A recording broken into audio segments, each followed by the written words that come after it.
আবার হঠাৎ থেকে কবর থেকে আওয়াজ, এর যুবকের দল তোমরা কোথায় যাও? আমি কবরের ভিতরে এখনো জীবিত, তোমরা আমাকে উদ্ধার করো। তিনবার যখন এই আওয়াজ তাদের কর্ণকুহরে বসলো, পাশে মসজিদ ছিল, হুজুরের কাছে চলে গেল, যাইয়া বলতেছেন হুজুর এই ঘটনা। হুজুর বললেন তিনবার যদি কবর থেকে আওয়াজ আসে, তোমাদের দিল যদি সাক্ষী দেয় এই কবরের ভিতরে মহিলাটা জীবিত, তাহলে তোমরা কবরের ভিতরে খনন করে লাশ বের করে আনো বা জিন্দা ব্যক্তিকে বের করে আনো। হুজুরের কথা শোনার পর যুবকরা এসে যখন কবর খনন করা আরম্ভ করলেন, কবরের মাটি সরাইয়া পালাইলেন, দুই তিনটা চার উঠাইলেন, হঠাৎ দেখতেছেন কবর থেকে ধোঁয়ার ধোঁয়া ধোঁয়ার ধোঁয়া ধোঁয়ার ধোঁয়া। যখন আরো কয়েকটা চার উঠাইলেন, হঠাৎ দেখতেছেন কবর থেকে আগুনের উল্কি বের হয়, দাউ দাউ করে আগুনের লেলিয়ান শিখা বের হয়। মহিলাটা কবরের ভিতর থেকে বললেন, তোমরা এখান থেকে চলে যাও, আমার ঘরের ভিতরে যাইয়া আমাকে একটা চাদর এনে দেও, আমাকে একটা চাদর এনে দেও, তোমরা আর কবর খনন করিও না। এই কথা বলার পর যুবকরা তার ঘরে চলে গেল। তার ঘরে যাইয়া চাদরটা যখন আনলো, কবর থেকে মহিলা বলতেছেন, রে যুবকের দল, যেখানে আসো আর সামনে আসিও না, আর সামনে আসলে ভয়ঙ্কর দৃশ্য দেখে সহ্য করতে পারবা না। এই আওয়াজ শুনে দুইজন যুবক বেগে গেল, আর মাত্র 6 জন আছে। ওই 6 জন যুবক ওই রুমালটা, ওই চাদরটা মেলা মেরে কবরের ভিতরে দিল। আল্লাহর কি কুদরত! ওই যে আগুন, এই আগুনে মহিলাকে জ্বালাইয়া পুরাইয়া আংরা আংরা করে বালাইতেছেন। কুল্লামা নাদিজাত জুলুদুহুম বাদদালনাহুম জুলুদান গায়রাহা লিয়াযুকুল আযাব। আম্মা জানেরা, আপনারা কি ভাবছেন এই কবরের আযাব দিবে শরীর শেষ হয়ে যাবে? না, আল্লাহ বলেন কুল্লামা নাদিজাত জুলুদুহুম বাদদালনাহুম জুলুদান গায়রাহা লিয়াযুকুল আযাব। শরীরের হাড্ডি কঙ্কারের মতো হয়ে যাবে, আংরার মতো হয়ে যাবে, চামড়াগুলাও শেষ হয়ে যাবে আযাবের কারণে, সাপের দংশনের কারণে। আল্লাহ বলবেন, ফেরেশতা, কুল্লামা নাদিজাত জুলুদুহুম বাদদালনাহুম, আবার নতুন চামড়া গজাও। নাফরমানের দুনিয়াতে আমি অনেক সুযোগ দিছি, এখন কবরের ভিতর থেকে টের পাও আমি মাওলার আযাব কত বড় ভয়ঙ্কর। আবার চামড়া গজাবে, আবার কবরের ভিতরে সর্পদংশন করতে থাকবে। মুসলমান পয়গম্বর বলেন, 99 তিন্নিনা, কবরের ভিতরে 70 থেকে 99টা সাপ ঢুকে যাবে। এক একটা সাপ এমন ভাবে দংশন করতে থাকবে, 70 হাত মাটির নিচুনে চলে যাবে। আল্লাহর পয়গম্বর অন্য হাদিসের ভিতরে বলেন, এই সাপের দংশন এমন হবে, কোন নাফরমানকে যদি একটা বার কামড় দেয়, এই কামড়ের 20-40 বছর পর্যন্ত থাকবে। ও বাবারা, কিভাবে ওই জাহান্নামের আগুন, কবরের আগুন সহ্য করতে পারবেন রে? আম্মা জানদেরকে বলতেছি, ওই বেপরদা মহিলা ওই রুমাল পাওয়ার পর রুমালটা দিয়ে নিজের গাওটা ডেকে দৌড় দিয়ে ঘরের ভিতরে চলে গেল। যুবকরাও পিছনে ধাওয়া করলো। ঘরের ভিতরে ঢুকে দরজা আটকাইয়া দিল, জানালা আটকাইয়া দিল। যুবকরা যখন দরজার সামনে গেল, কারণ যুবকদের ইচ্ছা হচ্ছে এখানে রহস্য কি, ঘটনা কি উদ্ঘাটন করব। এখনো তো কিছু জানে না, কিছু দেখে নাই। যুবকরা পিছনে পিছনে দাওয়া করার পর দরজা যখন নক করলো, ভিতর থেকে মহিলা বলল, ও যুবক, আমার ভিতরে আইসো না, দরজা নক করিও না, কারণ আমাকে দেখলে তোমরা হার্ট অ্যাটাক করে মারা যাইতে পারো। যদি তোমরা আমাকে দেখে সহ্য করতে পারো, তাহলে তোমরা দেখো। দুইজন যুবক বলল, না আমরা এই দৃশ্য দেখতে পারবো না। চারজন যুবক বলল, রহস্য উদ্ঘাটন করার জন্য এত কষ্ট করলাম, এত কিচ্ছু করলাম, জীবনের ঝুঁকি নিলাম, রহস্য উদ্ঘাটন করেই ছাড়ব। ঘরের ভিতরে গেলেন, যখন দরজা খুললেন ঘরের ভিতরে প্রবেশ করলেন। এবার মহিলা হাতের থেকে কাপড় উঠাইলেন, পায়ের থেকে কাপড় উঠাইলেন। যুবকরা দেখলেন হাতের ভিতরে কোনো নখ নাই, হাতের ভিতরে কোনো চামড়া নাই, হাতের ভিতরে কোনো গোশত নাই, পায়ের ভিতরে কোনো গোশত নাই, একটা চামড়াও নাই। বললেন, ও বোন তোমার এই দৃশ্য কেন? ওই মহিলা উত্তর করলেন, এরে যুবক, আমাকে আমার স্বামী পর্দায় চলার জন্য বলছে, নখ পালিশ লাগাইয়া মার্কেটে না যাওয়ার জন্য বলছে, ঈদের সময় পার্লারে না যাওয়ার জন্য বলছে, যাওয়ার জন্য নিষেধ করছে। আমি আমার স্বামীর কথা শুনি নাই। নখ পালিশ লাগাইয়া আমার সৌন্দর্য আমার স্বামীর সামনে প্রেজেন্ট করার কথা ছিল, আমার স্বামীর সামনে আমি আমার সৌন্দর্য প্রেজেন্ট না করে আমি পর পুরুষকে আমার চেহারার সৌন্দর্য দেখাইছি, আমার হাতের সৌন্দর্য দেখাইছি, রূপের সৌন্দর্য দেখাইছি। কারণ আমাগো এলাকার ভিতরে আমার চাইতে এত চমৎকার নারী, চেহারার কন্ডিশন ফেস এমন আর কারো ছিল না। আমি সুন্দরের বাহাদুরি করছি। বাজারে যখন গেছি সমস্ত দোকানদাররা বলতেন, ভাবি বসেন, মার্কেট করা লাগবে না, কাপড় কিনা লাগবে না, বসেন, আপনার জন্যই তো দোকান দিছি। এইটা বলে কত পুরুষ কত রকম কত কথা বলতো, মন আকৃষ্ট করে নিত। আবার আমার পায়ের দিকে তাকাইলে, চেহারার দিকে তাকাইলে তাদেরও মন আকৃষ্ট হইয়া যাইত। ও যুবকের দল, আমার পায়ে মেহেন্দি লাগাইছি, আমার হাতে মেহেন্দি লাগাইছি। আমার স্বামী নিষেধ করেছিলেন, আমার স্বামী গরিব ঘরের একটা সন্তান, আমি তো ভিআইপি একটা ফ্যামিলির, আমার ভাই শিক্ষিত, আমার বাবা শিক্ষিত, আমার মা শিক্ষিতা নারী, প্রাইমারিতে চাকরি করে। আমার স্বামী গরিব ফ্যামিলি হওয়ার কারণে আমাকে বেশি পর্দার জন্য চাপাচাপি করতে পারে নাই।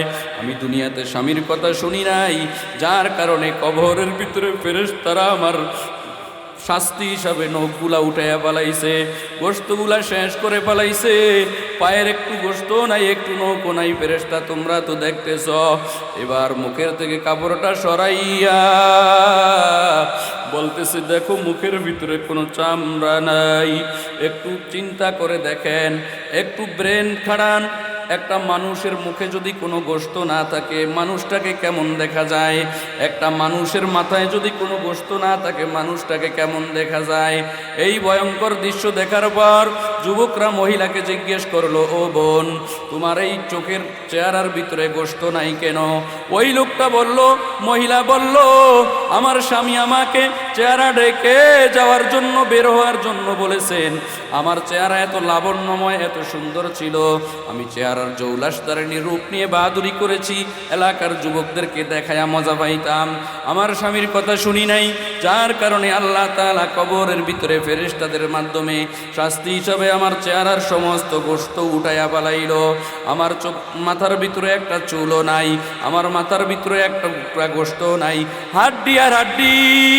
কেন যুবকের দল তোমরা কি জানো? কারণ আমি মাথার উপরে ওড়না দিতাম না। এই ওড়না না দেওয়ার কারণে আমার স্বামী অনেক দিন অনেক কথা বলেছে। আমি বলছি, মগার বাচ্চা মগা, ফকিরনির ঘরের ফকিরনি, টাকা পয়সা নাই, মডার্ন যুগ বুঝবা কেমনে? আমি মডার্ন যুগের মেয়ে, আমার বাবার টাকা আছে, আমার বাবার বাড়িতে এই সেই নাম খ্যাতি যশ খ্যাতি। তুই আমার সাথে যদি বেশি কথা বলিস আমি আমার বাপের বাড়িতে চলে যাব।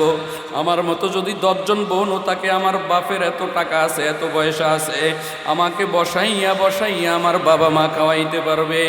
এরপরে ওই স্বামী আর কিচ্ছু বলতে পারতো না, কারণ ওর হিসাব হইল এত সুন্দর স্ত্রী আর কোথায় পাবো? ও যুবকের দল, আমি আমার স্বামীর কথা শুনি নাই, আমি আমার স্বামীর কমান্ড অনুযায়ী চলি নাই, যার কারণে কবর থেকে আমাকে আল্লাহ এত শাস্তির সম্মুখীন করেছে। ও আম্মা জানেরা, পয়গম্বর বলেন 4টা কাজ যদি দুনিয়ার কোন নারী করতে পারে আল্লাহ তাআলা মারা যাওয়ার সঙ্গে সঙ্গে জান্নাতুল ফেরদাউস নসিব করবেন। 1 নাম্বার, আল মারাতু ইযা সাল্লাত খামসাহা, 5 ওয়াক্ত নামাজ যদি কোন নারী পড়ে, ওয়াসামাত শাহরাহা, রমজান মাসের রোজা রাখবেন, ওয়া আহসানাত ফারজাহা, লজ্জা স্থানের হেফাজত করবেন। আমার পয়গম্বর বলেন, ও উম্মত শোনো, 2টা জিনিসের জিম্মাদারি যদি আমি পয়গম্বরকে দিতে পারো, নারী হও আর পুরুষ হও, মারা যাওয়ার সঙ্গে সঙ্গে আমি পয়গম্বর তাদের জন্য জান্নাতের জিম্মাদারি হয়ে যাব। 1 নাম্বার, মাইয়াজমান লিমা বাইনা লিহিয়াইহি, 2 ঠোঁটের মধ্যখানের হেফাজত, জুবানের হেফাজত, ওমা বাইনা রিজলাইহি, 2 রানের মধ্যখানের লজ্জা স্থানের হেফাজত। সে আল্লাহর উপর ঈমান আনে নাই, কোরআনের উপরও বিশ্বাস আনে নাই, এক আল্লাহর উপরও বিশ্বাস আনে নাই, কিন্তু জাহান্নামে যাইতে চাইবে না। জাহান্নামে যাইতে না চাইলেও জাহান্নামে যাওয়া লাগবে কি লাগবে না? এই সূরা মুমিনুনের ভিতরে আল্লাহ পাক রব্বুল আলামিন যেই 7টি গুণের কথা আলোচনা করেছেন, এই 7টি গুণ যদি আমার ভিতরে আপনার ভিতরে থাকে, একটা নারী দিনের বেলায় হেঁটে হেঁটে একা একা বোলা পর্যন্ত যাবে, পথে কোনো পুরুষ ডিস্টার্ব করবে না। শুধু দিনের বেলা নয়, এই 7টা গুণ যদি আমাদের ভিতরে থাকে, একটা মহিলা, আমার মা হোক, আমার বোন হোক, অথবা অন্য কেউ হোক, এখান থেকে হেঁটে রাতের আধারে একা একা বোলা পর্যন্ত যাবে, একটা মানুষ তাকে ইফটিজিং করবে না। তাহলে এই 7 গুণ আমাদের ভিতরে ইস্টাবলিশ করতে হবে। 1 নম্বরে আল্লাহ তাআলা 7 গুণ আলোচনার আগেই বলেছেন, কদ আফলাহাল মুমিনুন, কদ মানে নিশ্চয়ই, তাহকিক কে লিয়ে আতা হ্যায়, কদ তাহকিকের জন্য আসে, নিশ্চিতের জন্য আসে। আল্লাহ বলেন নিশ্চয়ই, আল মুমিন আফলাহাল মুমিনুন, সফল কাম হয়েছে ইমানদারেরা। পয়গম্বর হাদিসের ভিতরে বলেন, কোন ইমানদার অতক্ষণ পর্যন্ত সফল কাম হতে পারবে না যতক্ষণ পর্যন্ত মুসলমানদের মানজিলে মাকসুদ জান্নাতে না যাবে। জান্নাতে না যাওয়া পর্যন্ত পয়গম্বর হাদিসের ভিতরে বলেন কোন মুসলমান সফল কাম নয়। আর এখানে আল্লাহ তাআলা বলেন, কদ আফলাহাল মুমিনুন, নিশ্চয়ই ইমানদারেরা সফল কাম হয়েছে। এই 2 কথার মধ্যে পার্থক্য আছে না নাই? রাসূল বলেন ইমানদারের সফলতার মাপ কাঠি আর চাবিকাঠি হচ্ছে জান্নাত, আর আল্লাহ বলেন নিশ্চয়ই যারা ইমানদার তারা সফল কাম হয়েছে। তো আমরা কি এখনো মারা গেছি? জান্নাত জাহান্নাম আসছে? নবীজি বলেন সর্বশেষ যেই ব্যক্তি দুনিয়ার থেকে চলে যাবে সেও 40,000 বছর কবরের ভিতরে থাকবে। যদি ভালো আমল করে তাহলে কবর তার সঙ্গে ভালো আচরণ করবে, আর যদি খারাপ আচরণ করে, খারাপ আমল করে, কবর তার সঙ্গে খারাপ আচরণ করবে। বলতেছিলাম তাহলে আমরা তো এখনো দুনিয়াতে বেঁচে আছি, মারা যাই নাই, কিভাবে আমরা সফল কাম হইলাম?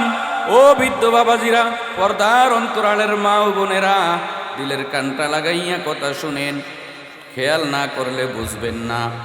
কারণ মুখস্থ আলোচনা করলে খেয়াল না করলেও বোঝা যায়, কিছু কিছু জিনিস খেয়াল করা নাগে, না করলে বুঝে না। তার মানে আল্লাহর কথাও মিথ্যা না, পয়গম্বরের কথাও মিথ্যা না। আমার আপনার বুঝের ভিতরে ঘাবলা আছে, ঘাটতি আছে, কি বলেন ঠিক কিনা? মুফাসসিরিনে কিরাম ব্যাখ্যা দিয়েছেন, এই যে ইমানদার মুমিন, আফলাহা মাজির সিগা ব্যবহার করে তার আগে কদ যুক্ত করে নিশ্চিতের অর্থ কেন দিলেন? তার মানে আল্লাহ বুঝাইতে চান ও দুনিয়ার আমার বান্দা বান্দিরা, ছোট হোক আর বড় হোক, এই 7টা গুণ যদি দুনিয়ার কোনো মানুষ নিজের ভিতরে এস্টাবলিশ করতে পারে, তাহলে সে মারা যাওয়ার সঙ্গে সঙ্গে জান্নাতে যাবে, মারা যাওয়ার সঙ্গে সঙ্গে জান্নাতের নাজ ও নিয়ামত পাবে, এর মধ্যে কোনো সন্দেহ নাই। কদ আফলাহাল মুমিনুন, ইমানদারেরা সফল কাম। কেমন ইমানদার? আল্লাহ তাআলা সূরা বাকারার ভিতরে বলেন, ওয়াইদা কিলা লাহুম আমিনু কামা আমানান নাস, তোমরা ঈমান আনো যেমনি ভাবে মানুষেরা ঈমান আনছে। সমস্ত মুফাসসিরিনে কিরামের একমত, নাস দ্বারা উদ্দেশ্য হচ্ছে সাহাবায়ে কেরাম। সাহাবায়ে কেরাম যেইভাবে ঈমান আনছে, আমার আপনারও সেইভাবে ঈমান আনা লাগবে। আমার আপনার কালেমা লা ইলাহা ইল্লাল্লাহ মুখে দাঁড়িয়ে রাখাইতে পারে নাই, আমার আপনার কালেমায় মসজিদে 5 ওয়াক্ত নামাজে যাইয়া হাজিরা দিতে পারে নাই, আমার আপনার কালেমা, এই কালেমার পাওয়ার শুধু এতটুকু, সুদ থেকে আমাকে বিরত রাখতে পারে নাই, ঘুষ থেকে আমাকে বিরত রাখতে পারে নাই, অন্যায় সন্ত্রাসী টেন্ডারবাজি চাঁদাবাজি দুর্নীতি থেকে আমাকে বিরত রাখতে পারে নাই। বোঝা গেল আমার আপনার কালেমার ভিতরে, সাহাবায়ে কেরামের কালেমার ভিতরে আকাশ পাতাল ব্যবধান আছে না নাই? তো সাহাবায়ে কেরাম হচ্ছে আমাদের ঈমানের মাপকাঠি। পয়গম্বর বলেন আসহাবিকান নুজুম, সাহাবায়ে কেরাম হচ্ছে নক্ষত্রের সমতুল্য। নদীতে নৌকা চালায়, হঠাৎ নদীর ভিতরে সমুদ্রের উত্তাল তরঙ্গের কারণে মাঝি পথ হারাইয়া পালায়, অথবা অন্ধকারের কারণেও পথ হারাইয়া পালায়। ওই টাইমে যদি আকাশের দিকে কেউ তাকায়, আকাশের নক্ষত্র দেখে যেমন নাবিকরা পথ নির্ণয় করে, আমার উম্মত পয়গম্বর বলেন আখিরি জমানায় ফিতনার উপর ফিতনা আসবে। তসবির দানা একটা গণতে থাকলে একটার পর একটা যেমন পড়তে থাকে, ও আমার উম্মত, এমন একটা জমানা আসবে, ইউসবিহু মুমিনান ওয়া ইউমসি কাফিরা, সকালে ঈমান নিয়ে ঘর থেকে বের হবে, সন্ধ্যাবেলায় বেঈমান হয়ে বাসায় ফিরবে, সন্ধ্যাবেলায় ঈমানদার ঈমান নিয়ে ঘরে ঢুকবে, বিকাল বেলায় বেঈমান হয়ে বের হবে। এমন একটা ফিতনার জমানা, ওই জমানার ভিতরে কেউ যদি সাহাবায়ে কেরামকে অনুসরণ আর অনুকরণ করতে পারে, ওই ব্যক্তি যত ফিতনা আসুক কোনো সমস্যা নাই। সমুদ্রে যত পানি হোক হাঁসের কি সমস্যা? পুষ্কুনিতে যত পানি হোক হাঁসের কি সমস্যা? হাজারো লাখো কোটি ফিতনা আসুক, তাতে ইমানদারের কি সমস্যা? ইমানদার যেমন উসমান হাদি বলেছিলেন, জীবন দিব তারপরও জুলাই দিব না। ইমানদারও ইমানের পাওয়ারে বলিয়ান হয়ে মুসলমান ইমানদার এক আল্লাহর সামনে দুনিয়ার কোনো বেঈমান, দুনিয়ার কোনো নাস্তিক, দুনিয়ার কোনো চান্দাবাজ, দুনিয়ার কোনো ধান্দাবাজের সঙ্গে মাথা নত করবে না। প্রয়োজনে জীবন চলে যাবে, মসজিদের চাকরি চলে যাবে, মাদ্রাসার চাকরি চলে যাবে, তারপরও একজন ইমানদার জীবনে কোনোদিন বাতিলের সঙ্গে আপোষ করবে না, ঠিক কিনা? মাদ্রাসা বেশি, মসজিদ বেশি, মোড়ে মোড়ে মাদ্রাসা, মোড়ে মোড়ে মসজিদ, মোড়ে মোড়ে বক্তা, বক্তার বক্তা। বাংলাদেশে এত মসজিদ, পৃথিবীর কোনো রাষ্ট্রে এত মসজিদ নাই। বাংলাদেশে এত মাদ্রাসা, পৃথিবীর কোনো দেশে এত মাদ্রাসা নাই। বাংলাদেশে এত চমৎকার চমৎকার মুহাদ্দিস, এত বড় বড় মুফতি, পৃথিবীর কোনো দেশে এত বড় মুফতি আর মুহাদ্দিস নাই।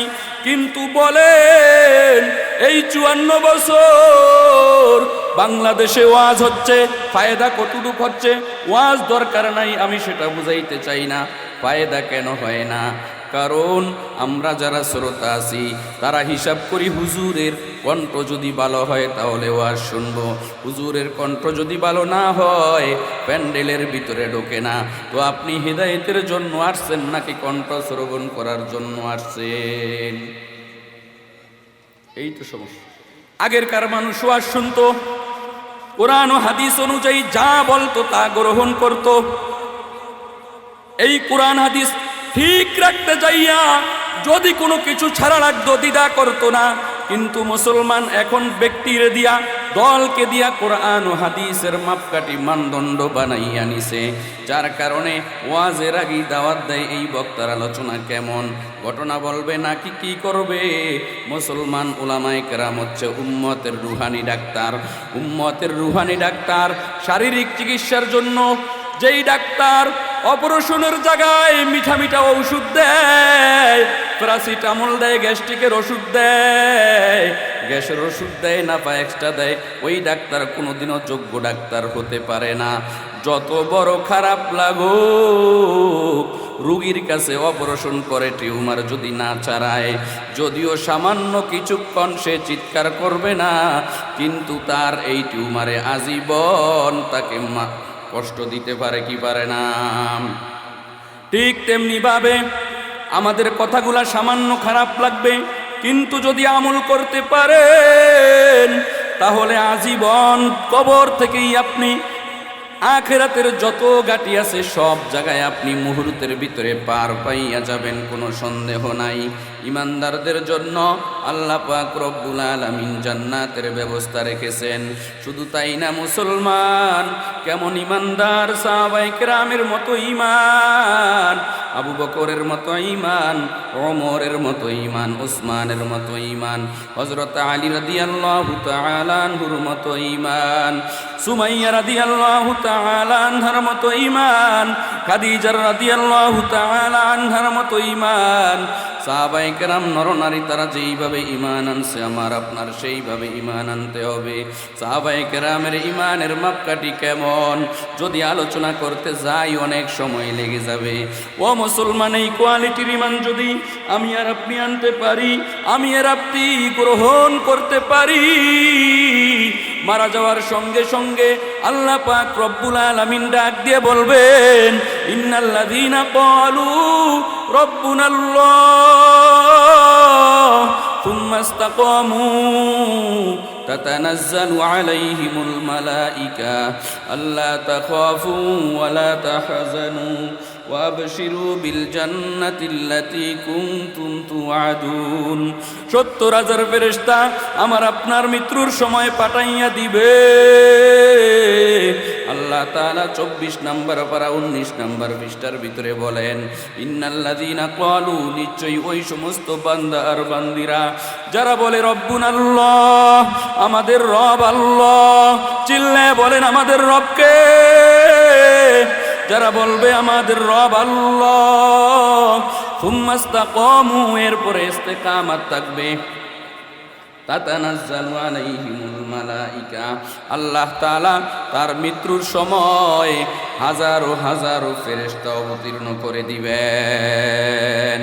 এই ফেরেশতারা এসে বলবে, আল্লাহ তাখাফু ওয়া লা তাহজানু, ও আব্দুর রহিম, আব্দুল করিম, আব্দুল সাত্তার, তোমার কোনো ভয় নাই, তোমার কোনো ভয় নাই। কারণ মৃত্যুর সময় বান্দা চিন্তা করবে কবরের জগৎ কেমন হয়। আমরা সর্বপ্রথম ছিলাম আলমে আরওয়ার ভিতরে, আলমে আরওয়ার ভিতরে আমরা ছিলাম, রুহের জগতের ভিতরে আমরা ছিলাম। ওখানে আল্লাহ তাআলা আমাদেরকে জিজ্ঞেস করেছিলেন, আলাস্তু বিরব্বিকুম, আমি কি তোমাদের রব নয়? আমরা বলেছিলাম ক্বালু বালা, হ্যাঁ আপনি আমাদের রব। আল্লাহ দ্বিতীয় কোশ্চেন করলেন, আলাস্তু বিরব্বিকুম, আমি কি তোমাদের রব নয়? দ্বিতীয় নাম্বারও আমরা বলেছিলাম ক্বালু বালা, হ্যাঁ আপনি আমাদের রব। তৃতীয় নাম্বারও আল্লাহ তাআলা কোশ্চেন করেছিলেন, আলাস্তু বিরব্বিকুম, আমি কি তোমাদের রব নয়? আমরা বলেছিলাম হ্যাঁ আপনি আমাদের রব, আপনি আমাদের সব। এই যে এই স্বীকারোক্তি দিয়া যখন আল্লাহ তাআলা মায়ের গর্ভে, এরপরে যখন মায়ের গর্ভে আমি আর আপনি 10 মাস 10 দিন ছিলাম, দুনিয়াতে আসার সময় ওয়াও ওয়াও করে কান্নাকাটি করছি। কেন? কারণ আলমে আর ওয়া ছিল একটা জগৎ। মায়ের গর্ভেতে যখন আমি আসছি, মনে মনে করেছিলাম এর চাইতে বড় জগৎ আর নাই। মায়ের গর্ভ থেকে দুনিয়াতে যাই, এখন দুনিয়াতে যাওয়ার পর কোন একটা জগৎ পাবো, কেমন হবে ওই জগতের পরিবেশ পরিস্থিতি, ওই জগতের সব কিছু কেমন হবে। এই জন্য বাচ্চা সন্তান যখন দুনিয়াতে আসে ওয়া ওয়া করে কান্নাকাটি করে।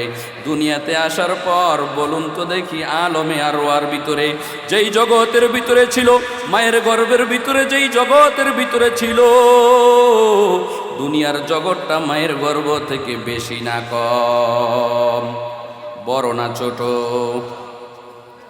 এই মায়ের গর্ভ থেকে দুনিয়াটা আরো বড়। কত বড়, কত বড়, কুল কিনারা নাই। দুনিয়ার থেকে যখন চলে যাব, দুনিয়ার থেকে চলে যাওয়ার পর আমি আর আপনি আজরাইল যখন আসবে, তখন আবার কান্নাকাটি আমার চোখে আসে না নাই? কারণ কবর জগৎটা কেমন হয় জানা নাই।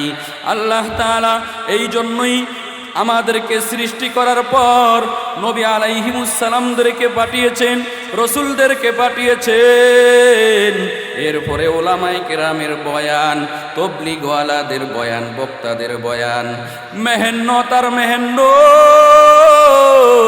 এরপরেও যদি ঈমান আমল মজবুত করে জান্নাত কামাই করে আমি আর আপনি জান্নাতি না হইতে পারি, আমার চাইতে আপনার চাইতে কপাল পোড়া আর কেউ হতে পারে না। ও মুসলমান, 1 নম্বরে ঈমান, 2 নম্বরে নেক আমল। এই যে 7 গুণওয়ালা ঈমান, তারা সফল কাম। 1 নম্বর গুণ কি? আল্লাযীনা হুম ফি সলাতিহিম খাশিউন। 1 নম্বর, যারা নামাজের ভিতরে খুশু খুজু আদায় করে, খুশু খুজুর সহিত, দেন ও খেয়ালের সহিত নামাজ পড়ে। দেন খেয়াল কি, খুশু খুজু কি আমরা বুঝছি? বুঝি নাই। আরবি শব্দ আমরা বুঝি নাই। বুখারী শরীফের ভিতরে একটা হাদিস আছে, হাদিসটার নাম হচ্ছে হাদিসে জিবরাইল। জিবরাইল আলাইহিস সালাতু ওয়াস সালাম সরাসরি এসে পয়গম্বরকে 5টা প্রশ্ন করেছেন সামনাসামনি বসে। তার ভিতরে একটা প্রশ্ন ছিল এরকম, মাল ইহসান, ও পয়গম্বর ইহসান কি জিনিস, ইখলাস কি জিনিস, খুশু খুজু কি জিনিস? কারণ ইখলাস তো মানুষের অন্তরের বিষয়, এটা বোঝা যায় না। কুল হুয়াল্লাহু আহাদ আল্লাহুস সামাদ লাম ইয়ালিদ ওয়া লাম ইউলাদ ওয়া লাম ইয়াকুল লাহু কুফুয়ান আহাদ। এই সূরার নাম কি? এই সূরার নাম ইখলাস। কিন্তু সূরার ভিতরে ইখলাস শব্দ আসেনি? আছে? সূরায়ে নাস তাকান, কুল আউযু বিরাব্বিন নাস শব্দ আছে না নাই? সূরায়ে কাফিরুন দেখেন, কুল ইয়া আইয়ুহাল কাফিরুন। সূরার নাম সূরার ভিতরে আছে না নাই? প্রত্যেকটা সূরার ভিতরে আছে, কিন্তু ইখলাসের ভিতরে তো সূরা ইখলাসের ভিতরে ইখলাস নাই। তার মানে আল্লাহ বুঝাইয়া দেন, আমার বান্দা ইখলাস এটা বাহিরের জিনিস না, এটা সম্পূর্ণ ভিতরের জিনিস। ইখলাসটা কেমন? জিবরাইল আলাইহিস সালাতু ওয়াস সালাম পয়গম্বরকে প্রশ্ন করার পর পয়গম্বর বললেন, আনতা বুদাল্লাহ কাআন্নাকা তারাহু ফাইন লাম তাকুন তারাহু ফাইন্নাহু ইয়ারাক। ও ভাই জিবরাইল, তুমি এমনভাবে চলাফেরা করবা, এমনভাবে ইবাদত করবা, মনে হয় যেন তুমি আল্লাহকে দেখতেছো। এই পরিমাণ ইখলাস আর বিশ্বাস, ঈমান যদি তোমার দয়াময় আল্লাহর প্রতি না হয়, তাহলে অন্তত পক্ষে তুমি এই পরিমাণ বিশ্বাস করবা, আল্লাহ আমাকে দেখতেছেন। হয় আল্লাহকে তুমি দেখতেছো, অথবা আল্লাহ আমাকে দেখতেছেন। এই 2 জিনিস, এই 2 পয়েন্ট যদি আমাদের থাকতো, তাহলে অনেক অন্যায় থেকে আমার আপনার মুসলমান বেঁচে থাকা যাইতো। নামাজে মসজিদে যখন আজান হয়, মসজিদে যখন আল্লাহ তাআলা ডাক দিতেছেন, যদি আমার ভিতরে এই ইখলাস থাকতো, এই ইয়াকিন থাকতো, আল্লাহ আমাকে দেখতেছেন অথবা আমি আল্লাহকে দেখতেছি, তাহলে তো নামাজ মসজিদের বাহিরে অন্য যাইতাম না। দুনিয়ার সমস্ত খারাপ কাজের সময় যখন কাজটা করতাম তখন মাথার ভিতরে আসতো আমার আল্লাহ তো আমাকে দেখতেছেন। ইখলাস থাকলে কি লাভ? আপনারা জানেন মিশরের অর্থমন্ত্রী ছিল হযরত ইউসুফ আলাইহিস সালাম। হযরত ইউসুফ আলাইহিস সালামের ঘটনা অনেক লম্বা। জুলাইখা যখন আটকাইয়া পালাইলেন ইউসুফ আলাইহিস সালামকে, কামরার ভিতরে 7টা তালা দিয়ে দিলেন। 7টা তালা মেরে হযরত ইউসুফ আলাইহিস সালাম যখন ঘরের ভিতরে অসহায় মানুষের মতো বসে রইছে আর মনে মনে চিন্তা করছে এই গুনাহ থেকে কিভাবে বের হব, এমন সময়ের ভিতরে ইউসুফ আলাইহিস সালাম দেখতেছেন জুলাইখা মূর্তির উপরে একটা চাদর দিচ্ছে। হযরত ইউসুফ আলাইহিস সালাম জিজ্ঞেস করলেন, ও জুলাইখা, তুমি এই মূর্তিটার উপরে চাদর কি জন্য দেও? জুলাইখা বললেন, ও ইউসুফ, তুমি তো জানো তোমাকে কি জন্য আটকাইছি। এখন আমাদের আনন্দের সময়, আমাদের মুহূর্ত, সুন্দর একটা মুহূর্তের সময়, এইভাবে এই কাজ করব। হযরত ইউসুফ আলাইহিস সালাম বললেন, জুলাইখা, তোমার এই মূর্তির চোখ নাই, তোমার এই মূর্তির হাত নাই, তোমার এই মূর্তির পা নাই, তোমার এই মূর্তির জবান নাই, হাত নাই, চোখ নাই, পা নাই, জবান নাই। এই মূর্তির সামনে যদি তুমি লজ্জায় কিছু করতে না পারো, আমার আল্লাহ তো এমন আল্লাহ, যেই আল্লাহ রাতের আধারে যেইভাবে দেখেন, ওই আল্লাহ দিনের আলো তো ওইভাবে দেখেন। যেই আল্লাহ মাটির উপরে যেইভাবে দেখেন, ওই আল্লাহ মাটির নিচনে 70 হাত মাটির নিচনে ছোট্ট একটা পিপিলিকাও যদি হেঁটে যায় এর আওয়াজও আল্লাহ পাক রব্বুল আলামিনের আরশে মুআল্লায় পৌঁছে কি বোঝে না? ও জুলাইখা, তোমার মূর্তির কারণে যদি তুমি এই অবৈধ কাজ করতে না পারো, আমার আল্লাহ তো সর্বত্র বিরাজমান, সব সময় দেখে, দেখে না? তাহলে আমার আল্লাহর দরবারে আমি কি জবাব দিব? ও আম্মা মান খাফা মাকামা রাব্বিহি ওয়া নাহান নাফসা আনিল হাওয়া, আল্লাহর আদালতে কি জবাব দিব? এই বলে হযরত ইউসুফ আলাইহিস সালাম তো নিরুপায়, কিচ্ছু করার নাই। ইউসুফ আলাইহিস সালাম মনে মনে ভাবলেন, আমি তো ফেঁসে যাব, একটু চেষ্টা করা দরকার। হযরত ইউসুফ আলাইহিস সালাম উঠে সামনে গেলেন, দরজার সামনে যাওয়ার পর কপাটে একটা ধাক্কা দিলেন, আল্লাহ বাঁচাও, আল্লাহ বাঁচাও, আল্লাহ আপনি আমাকে হেফাজত করেন। আমার ছোট থেকে এই পর্যন্ত আমি নবীর বংশের ছেলে, আমার চরিত্রের ভিতরে কোনো কলঙ্ক নাই। ও আল্লাহ, এখান থেকে আপনি হেফাজত না করলে দুনিয়ার কোনো মানুষ হেফাজত করতে পারবো না। ধাক্কা যখন কপাটের ভিতরে দিলেন, তাফসীরের কিতাবের ভিতরে লেখেন, টাস করে দরজার তালাটা মুহূর্তে খুলে গেল। দ্বিতীয় নাম্বার দরজায়, দ্বিতীয় নাম্বার গেইটের সামনে দাঁড়াইয়া একটা ধাক্কা দেওয়া মাত্র দ্বিতীয় দরজার তালাও খুলে গেল। 3 নাম্বার দরজা, 4র্থ নাম্বার দরজা, 5ম নাম্বার, 6ষ্ঠ নাম্বার, 7ম নাম্বার দরজা ধাক্কা দেওয়ার সঙ্গে সঙ্গে খুলে গেল। ও মুসলমান, আমি আর আপনিও এমন একটা পরিস্থিতির ভিতরে আছি, এমন সমাজের ভিতরে আছি, যেই সমাজের ডানেও গুনাহ, বামেও গুনাহ, সামনেও গুনাহ, চতুর্দিকে গুনাহ। যার সঙ্গে কথা বলবো, কাছের মানুষ তাদের সঙ্গে কথা বললো, অনবরত গুনাহ হয়। হয় গীবতের গুনাহ হয়, অথবা অন্য কোনো লাইনের গুনাহ হয়, কি হয় না? আল্লাহ তাআলা বলেন, ওয়াল্লাযীনা জাহাদু ফীনা লানাহদিয়ান্নাহুম সুবুলানা। বান্দা, আমি আল্লাহকে রাজি খুশি করার জন্য যদি চেষ্টা করো, লানাহদিয়ান্নাহুম সুবুলানা, অবশ্যই অবশ্যই আমি আল্লাহ হাজার লাখ কোটি রাস্তা খুলে দিব। আম্মা জানেরা, ইমানদার নরনারীর চতুর্থ নম্বর গুণ ওয়াল্লাযীনা হুম লিফুরুজিহিম হাফিজুন। ইমানদার যারা, তারা নিজেদের লজ্জা স্থানের হেফাজত করবে। কিসের হেফাজত করবে? লজ্জা স্থানের হেফাজত করবে। চেহারা মহিলাদের এটাও একটা লজ্জা স্থান, এটাও পর্দার স্থান। চক্ষু এটাও একটা পর্দার স্থান। হাতের তালু এটাও পর্দার স্থান। বোরকা পরলেই হবে না, বোরকা পরার মতো পরতে হবে। ও আম্মা জানেরা, জুলাইখা যেমনি ভাবে ইউসুফ আলাইহিস সালামকে ভাইলে পালাইতে পারে নাই, আপনারাও যদি ভালো হয়ে যান, আপনারাও যদি পর্দা করা আরম্ভ করেন, তাহলে আপনাদের মাধ্যমে হাজারো যুবকের চরিত্র ভালো করা সহজ। আমার কাকা ছিল বিড়ি খায়, তাস খেলায়, মদ খায়, জুয়া খেলায়, কিন্তু চাচি ছিল ফরেজগার, নামাজি, বোরহান উদ্দিনে বাড়ি। এমন টাইট দিল, তোমার ভাত আমি খাবো না, কারণ তোমার জন্য তো আমি শুধু দুনিয়াতে আরামের জন্যই বিবাহ বসি নাই। আমি বিবাহ বসছি এই নিয়তে দুনিয়ার জীবনটাও আমাদের সুন্দরভাবে যাবে, কিয়ামত পর্যন্ত আখিরাতের জীবনটাও স্বামী আর স্ত্রী জান্নাতের ভিতরে কাটাইয়া দিব। তুমি যদি জুয়া খেলো, তুমি যদি তাস খেলো, তুমি যদি মদ খাও, তুমি যদি গাঁজা খাও, হিরোইন খাও, ফেন্সিডিল খাও, অবাক হওয়ার কিচ্ছু নয়।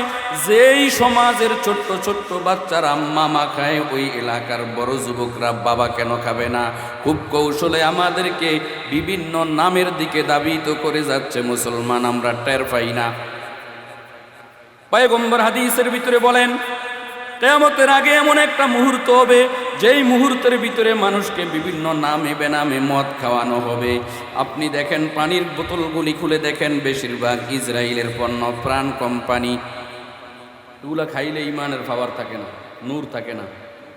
বলতেছিলাম, আপনারা যদি ভালো হয়ে যান, অনেক মানুষ এমনিতেই ভালো হয়ে যাবে। আমার চাচি 144 দ্বারা চাচার উপরে জারি করে দিলেন মুসলমান। এখন চালায়, চাচায় তাসও খেলায় না, জুয়াও খেলায় না, বিড়িও খায় না, সিগারেটও খায় না, ভালো হয়ে গেছে। আপনারাও নিয়ত করেন, আমরা পর্দা করব। আপনি যদি ভালো হন, আপনার স্বামী ভালো হতে বাধ্য।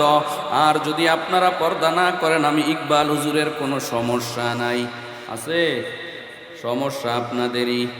কিন্তু মুসলমান ডক্টর শিরিন জয়নব কোরআন ও হাদিসের আলোকে 6 নারীর ভয়াবহ পরিণতি। 1 নাম্বার 5 ওয়াক্ত নামাজ পড়া, 2 নাম্বার রমজান মাসের রোজা রাখা, 3 নাম্বার লজ্জা স্থানের হেফাজত করা, 4 নাম্বার আল্লাহর নবী বলেন ওয়া তাআত বালাহা, স্বামীর কথা অনুযায়ী যদি চলো। এই 4টা কাজ যদি কোনো নারী করতে পারো, মারা যাওয়ার সঙ্গে সঙ্গে আল্লাহ তাআলা ফেরেশতাদেরকে দিয়ে জানাইয়া দিবেন, ফেরেশতার দল, দাখলাত মিন আইয়ি আবওয়াবিল জান্নাতি শাআত, জান্নাতের 8টা দরজা, এই 8টা দরজা টস টস করে খুলে যাবে। যেই কোনো দরওয়াজা দিয়ে জান্নাতের ভিতরে মুহূর্তের ভিতরে গড়গড়ায়া প্রবেশ করবে। ওই নবীর কথা কি তোমরা শুনবা না? এমন এতিম নবী আমার, পিতা মাতা নাই যে তাহার, এরপরেও কত মারা মারলো তাকে দুশ্মনে। নবী বিনে কে তরাবে ফুলসিরাত মিজানে, চলো চলো চলো মুমিন চলো নবীর সন্ধানে। নবী বিনে কে তরাবে ফুলসিরাত মিজানে। নবী আমার জীবন বরে, দিনের লাগি কষ্ট করে, দান দান শহীদ করিলে উহুদেরই ময়দানে। নবী বিনে কে তরাবে ফুলসিরাত মিজানে, নবী বিনে কে তরাবে ফুলসিরাত মিজানে। নবীর কথা আমাদের শুনতে হবে কি হবে না?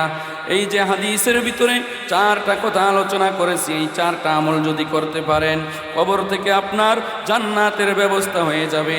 পয়গম্বর হাদিসের ভিতরে বলেন, কেউ যদি নেক আমল করে ইন্নাল আবরা, আল্লাহ তাআলা কোরআনের ভিতরেও বলেন ইন্নাল আবরার লাফিন, যদি কেউ নেক আমল করে, নামাজ পড়ে, রোজা রাখে, হজ করে, যাকাত করে, মাদ্রাসা মসজিদে দান করে, ওয়াজ মাহফিলে দান করে, মাদ্রাসা একটা ছাত্র দিল, হেফজখানায় একটা ছাত্র দিল, ছাত্র নাই তার সন্তান নাই একটা নাতিন দিল, অথবা বন্ধুকে তশকিল করে একটা ছাত্র দিল, নুরুদ্দিন হুজুরের সঙ্গে ভালো সম্পর্ক রাখলো, কোনো কিচ্ছুই দিতে পারলো না, বছরের একটা সময় এসে হুজুরকে বলতেছেন, হুজুর জানুয়ারি থেকে অথবা রমজান থেকে আপনাদের মাদ্রাসায় তো ভর্তি হওয়ার সময় অনেক ছাত্র এমনও আসতে পারে কোরআন কিনে পড়তে পারবে না, বই খাতা সক সিলেট কিনে পড়তে পারবে না, ধরেন হুজুর 500 টাকা দিলাম আমার সামর্থ্য যেটুক আছে, অথবা 200 টাকা দিলাম, অথবা 100 টাকা দিলাম, হুজুর এমন কোনো ছাত্র আসলে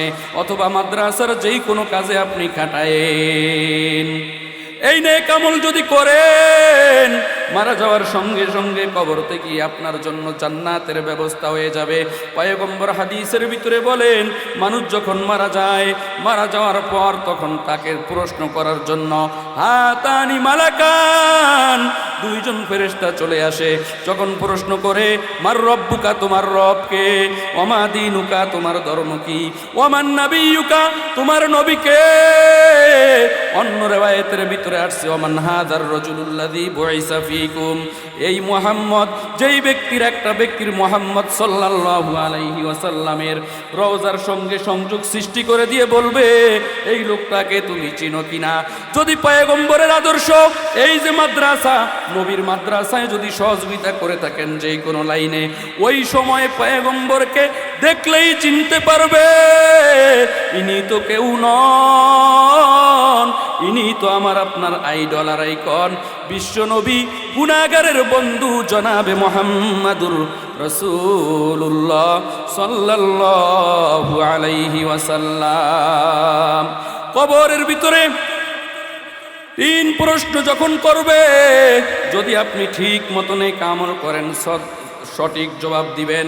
মার রব্বুকা জিজ্ঞেস করার সঙ্গে সঙ্গে রব্বি আল্লাহ, ওমা দীনুকা, দীনিয়াল ইসলাম, ওমান নাবিয়ুকা, হাযা মুহাম্মাদুন নাবিয়ুনা সাল্লাল্লাহু আলাইহি ওয়াসাল্লাম।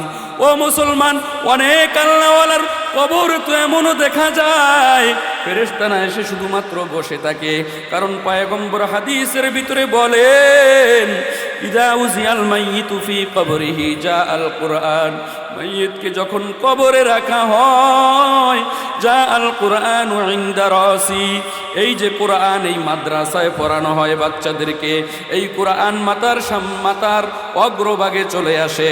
ওয়াসসালাতু আন ইয়ামিনিহি, নামাজ আমার আপনার ডান দিকে চলে আসে। ওয়াসসিয়ামু আন শিমালিহি, রোজা আমার আপনার বাম দিকে চলে আসে। ওয়াসাইরুল হাসানাতি ইনদা রিজলাইহি, অন্যান্য নেক আমল আমার আপনার পায়ের দিকে চলে আসে। ফেরেশতারা আর কবরের ভিতরে প্রশ্ন কঠিনভাবে করতে পারে না, যার কারণে কবর থেকেই তার জান্নাতের ব্যবস্থা হয়ে যায়। পয়গম্বর বলেন, এই কবরবাসী যখন কবরের ভিতরে যাবে, ফেরেশতারা আল্লাহ তাআলা ডাক দিয়ে বলবেন, ওয়াল বিসুহু মিনাল জান্নাহ, তাকে জান্নাতের পোশাক পরিধান করাইয়া দাও। ওয়াফতাহু লাহু বাবান ইলাল জান্নাহ, জান্নাতের থেকে সংযুক্ত কবরের ভিতরে একটা লাইন তৈরি করে দাও, জান্নাতের বিছানা বিছাইয়া দাও। আর যদি আমার আপনার আমলে 5 ওয়াক্ত নামাজ না থাকে, রোজার আমল না থাকে, হজের আমল না থাকে, মাদ্রাসা মসজিদে দান সৎকার আমল না থাকে, ওয়াজ মাহফিলে দান সৎকার আমল যদি না থাকে, মারা যাওয়ার সঙ্গে সঙ্গে পয়গম্বর বলেন, কবরের 2 পাশের এইভাবে মাটির চাপ দিবে, এক পাশের পাঁজরের হাড়গুলা অন্য পাঁজরের ভিতরে ঢুকে যাবে। কে আছেন এই কবরের আযাব সহ্য করতে পারবেন? আরে আপনি কেন?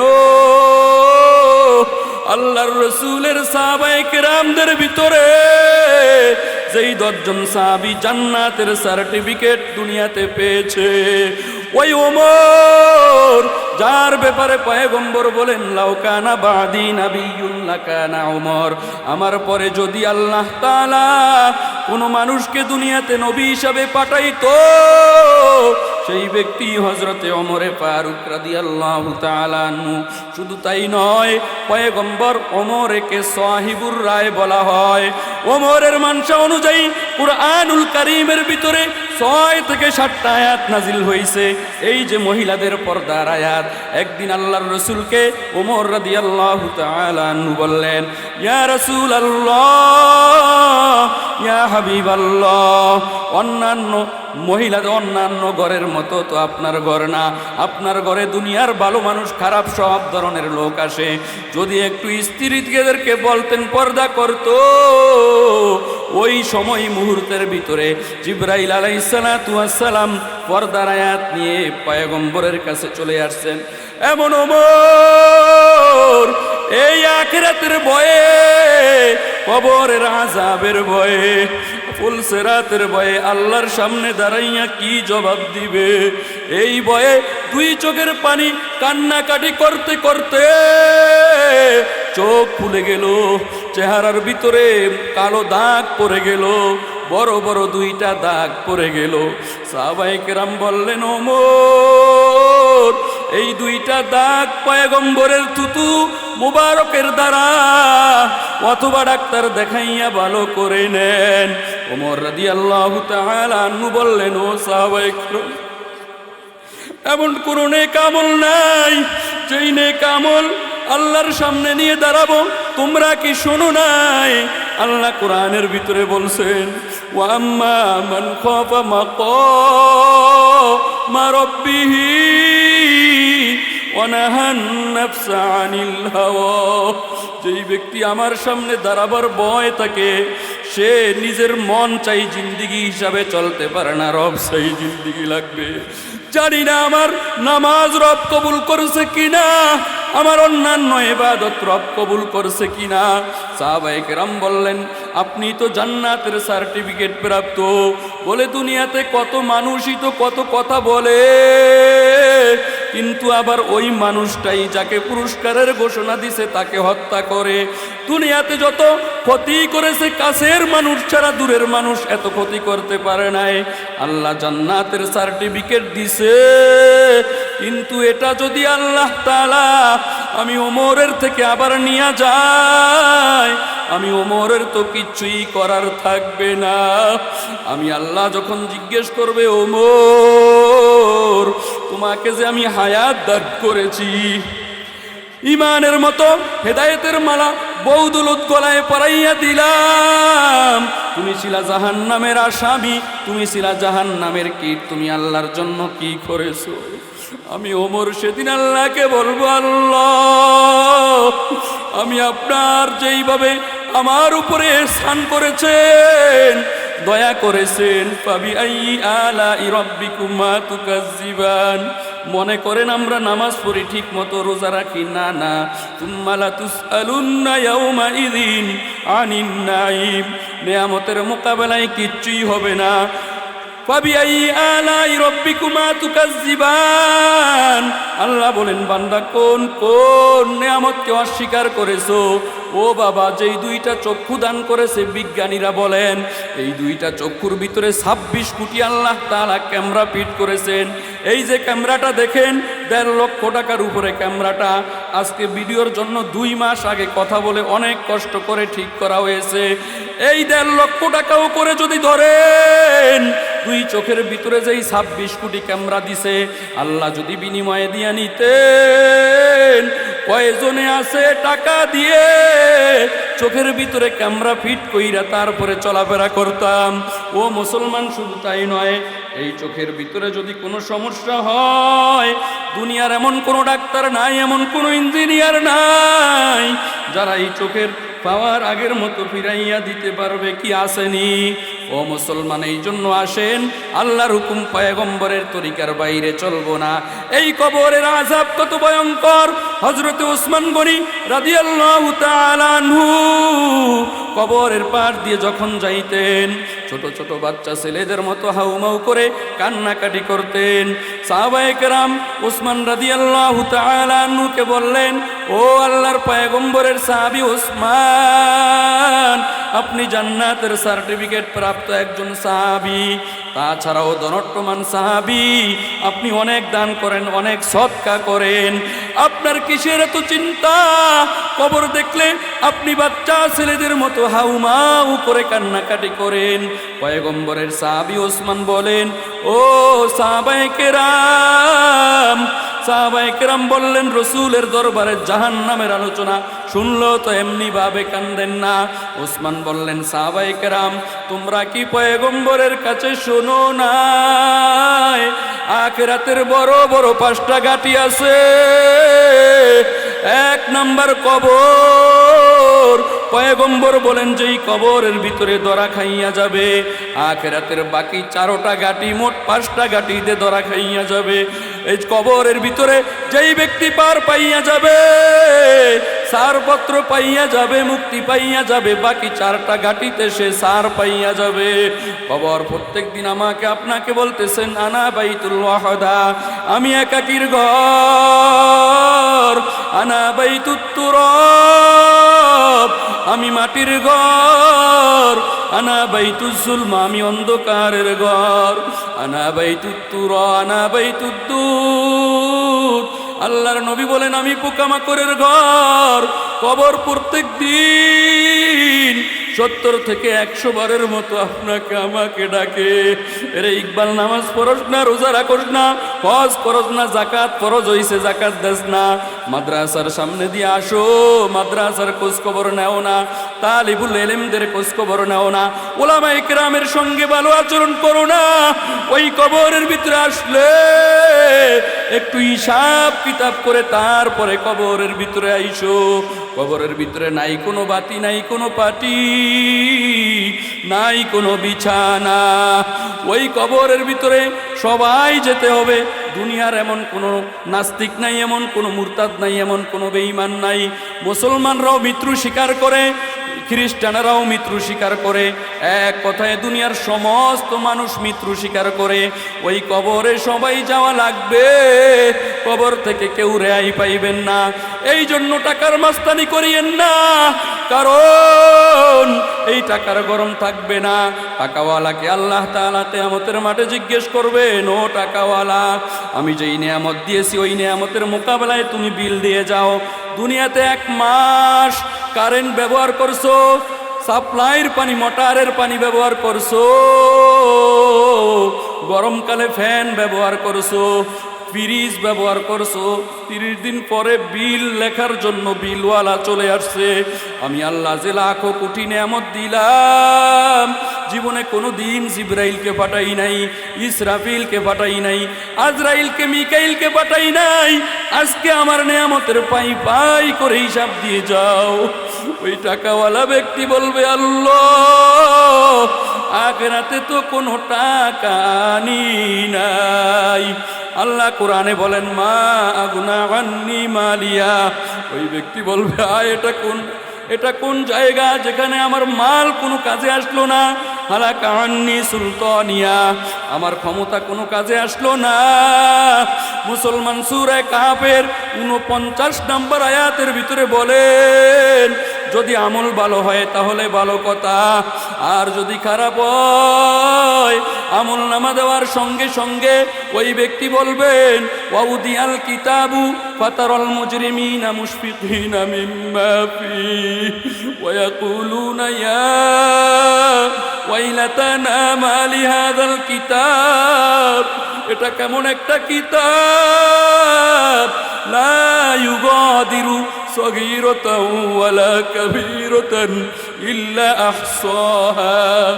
ছোট গুনাহও লেখা হয়েছে, বড় গুনাহও লেখা হয়েছে, যেগুলা চোখে ধরা যায় ওগুলাও লেখা হয়েছে, একেবারে বালুর কণার মতো যেগুলা দুনিয়াতে আমাদের চোখে নজরে পড়তো না সেগুলাও লেখা হয়েছে।